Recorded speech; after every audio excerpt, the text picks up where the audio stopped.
All right, let's dive into this.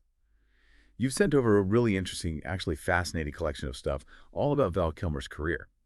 It seems like you're really looking to get a good grasp on just how much he's done. Across film and television, I mean, we've got a pretty detailed list of all his movie roles, some TV appearances, and even those search terms you included. Those are really helpful. They give us a sense of what you find most interesting about him, like his most iconic characters and even, his health journey. Yeah. So basically, our mission here is to go through all of this and really pull out what's most important about Val Kilmer's career, what stands out, what's essential. You know what I mean? Yeah, absolutely. I think what jumps out at me right away is the range. Like it's not just a long list of credits. It's journey through all these different genres and characters, comedies, dramas, action, sci-fi. He's done it all. It suggests someone who's really driven to explore all these different facets of acting. Totally. So let's rewind back to the beginning, the 80s.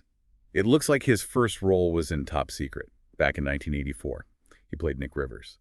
Now, for anyone who hasn't seen this one, it's a totally wild comedy spoofing spy movies and musicals. Yeah. It's really something else. Yeah. You talk about starting your career with a bang. He was clearly not afraid to just go all out and be funny. It's interesting that he started with a broad comedy performance like that. It sets a foundation of versatility right from the start, which might surprise people who mostly know him from those more serious roles later on. It makes you think about how that early experience maybe shaped his willingness to take on such a diverse body of work. Yeah, and then just a year later, in 1985, there's Real Genius. He played Chris Knight. This one sort of became a cult classic over time. Right. It had this really dedicated fan base. He plays this super bright, kind of mischievous physics student. It's a different energy from the straight-up silliness of Top Secret, more like a charming kind of intellectual rebellion. Absolutely.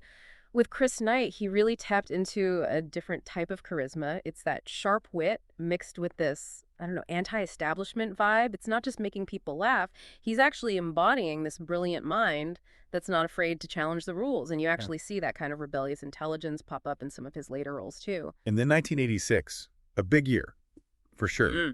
One of his most recognizable roles, LT, Tom, Iceman Kazansky in Top Gun. I mean, this movie was huge culturally. Yeah. It defined the 80s in a way. And Iceman is such a memorable character. Right. That cool, collected, almost arrogant rival to Maverick. And honestly, the number of times Top Gun and Iceman come up in your search terms, it tells us this role is still really important to you. Yeah, the whole dynamic between Iceman and Maverick, it's the heart of that film. What's great about Kilmer's performance is how subtly he shows Iceman's respect for Maverick growing underneath that initial rivalry. He embodies this really disciplined, strategic way of flying, which is such a contrast to Cruise's impulsive style. It's a really interesting look at different ways of achieving excellence. So moving on to the late 80s and early 90s, we see him continuing to branch out, taking on different genres. In 1988, he plays Mad Mardigan in Willow, which is this fantasy adventure film. Talk about a change of pace from fighter jets and geniuses. Now he's a swashbuckling mercenary. Willow really highlights his ability to embody a more classic, heroic action type of role. And within this fantasy setting, too, it really broadened his appeal, showed he was comfortable in these different cinematic worlds. It makes you wonder about his acting process. How do you go from one extreme to the other so convincingly? Okay, but then 1991. It seems like this is a big one for you. Based on your search terms, The Doors, where he played Jim Morrison. I mean, it wasn't just playing a character. It felt like he became Morrison. The dedication he had to that role is legendary. Oh, yeah, The Doors movie, Jim Morrison, Val Kilmer, Jim Morrison. Those searches tell the story. His performance went way beyond just imitation. It was like he dove deep into the psyche of this complex icon.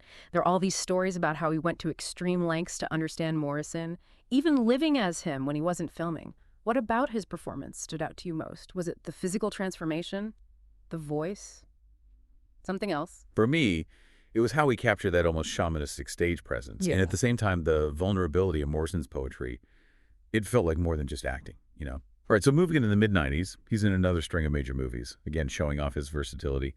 1993 brings us Tombstone. And wow, the amount of interest in Tombstone, Doc Holliday, in your searches tells us this is a big deal. His performance as Doc Holliday was just unforgettable. Yeah, it really is. What's so remarkable about his Doc Holliday is how he brought this legendary figure to life with so much depth and complexity. He wasn't just the gunslinger. He was this cultured, educated man facing death with a mixture of defiance and this dark humor. Lines like, "I'm your huckleberry." They've become so iconic, and it's largely due to Kilmer's delivery, the specific way he says them.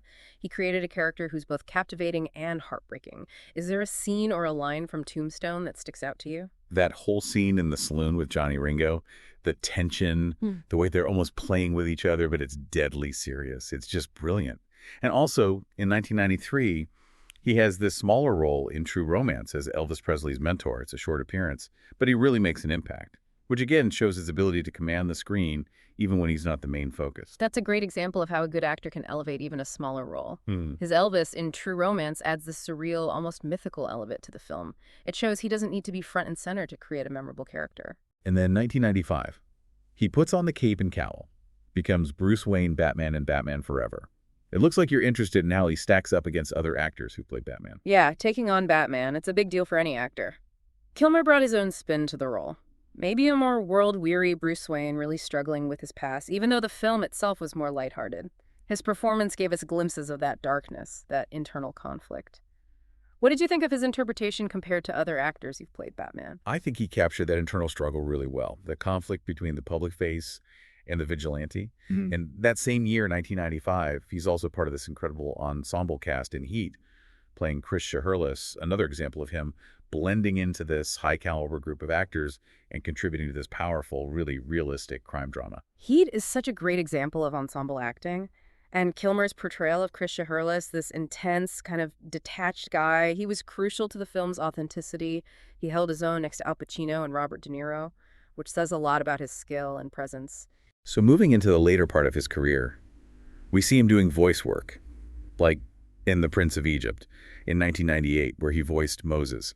It's a totally different side of his talent, Right. using only his voice to convey all that emotion and weight. Voice acting is really its own skill set.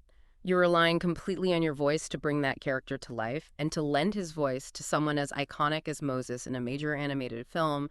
It speaks to his versatility and the power he has in just his voice alone. We should also touch on some of his TV roles. You mentioned Comanche Moon, and he voiced Ki-T in the 2008 Knight Rider reboot. Mhm. And he had appearances in shows like Entourage and Psych.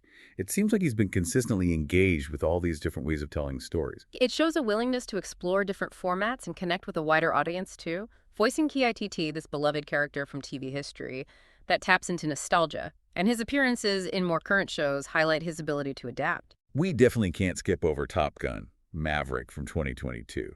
I mean, the fact that Top Gun Maverick and searches like Val Kilmer Top Gun Maverick, even Tom Cruise on Val Kilmer Death, are so prominent. It tells us that his return as Iceman was really significant for you. Yeah. It's a powerful moment for a lot of viewers. It was more than a cameo. It was this really moving continuation of Iceman's story. And considering the health challenges he's gone through, his return to that role resonated so deeply with people. It was a testament to how much people connect with him and with that character and with the impact Iceman had on pop culture. Which kind of naturally leads into some of your other search terms. Yeah. Those ones about his health, Val Kilmer cancer, throat cancer, and questions like, is Val Kilmer still alive, Val Kilmer today? And while the information you sent doesn't get into specific medical details, it's understandable that this is something you're curious about. And we can acknowledge that his career has continued even with those challenges. And his appearance in Top Gun Maverick is a really visible and inspiring example of that. It's definitely important to acknowledge that interest in his well-being and to recognize how he's continued to work despite the obstacles he's faced. His return to Top Gun was a really powerful reminder of his strength. You also searched for things related to his family, Joanne Wally, Mercedes Kilmer, Jack Kilmer, Val Kilmer children, Val Kilmer daughter, Val Kilmer family. It's natural to be curious about the personal lives of people in the public eye, the people they're close to. And again, while we don't have specifics here, it's a common thing. People are interested in the families of actors. Yeah, the lives of actors often extend beyond the screen, and it's understandable that people are curious about their families and their personal relationships. Finally, your search terms included a long list of other movies and roles, like Willow Movie, Top Secret Movie, Real Genius, Heat Movie, Kiss Kiss Bang Bang Alexander, The Island of Dr. Moreau, The Ghost in the Darkness, The Saint, At First Sight, Red Planet, The Salton Sea, Wonderland, Deja Vu. It really highlights how diverse and prolific his career has been over decades and across genres. Looking at that list, it's amazing to see the variety of characters he's played. From action heroes to romantic leads, historical figures to more offbeat roles.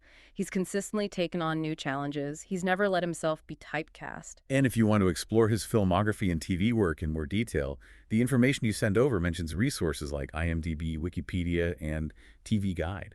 They'll give you a complete list of everything he's been in. Those are great resources for anyone who wants to dig deeper into his career and learn more about specific projects and the people involved.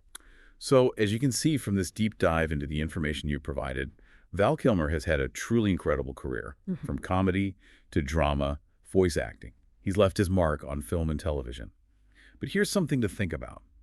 When you look at all the different characters he's played, what do you think is the common thread in his most compelling performances? Is this a certain intensity, vulnerability, or something else entirely? Something to consider as you continue to explore his work.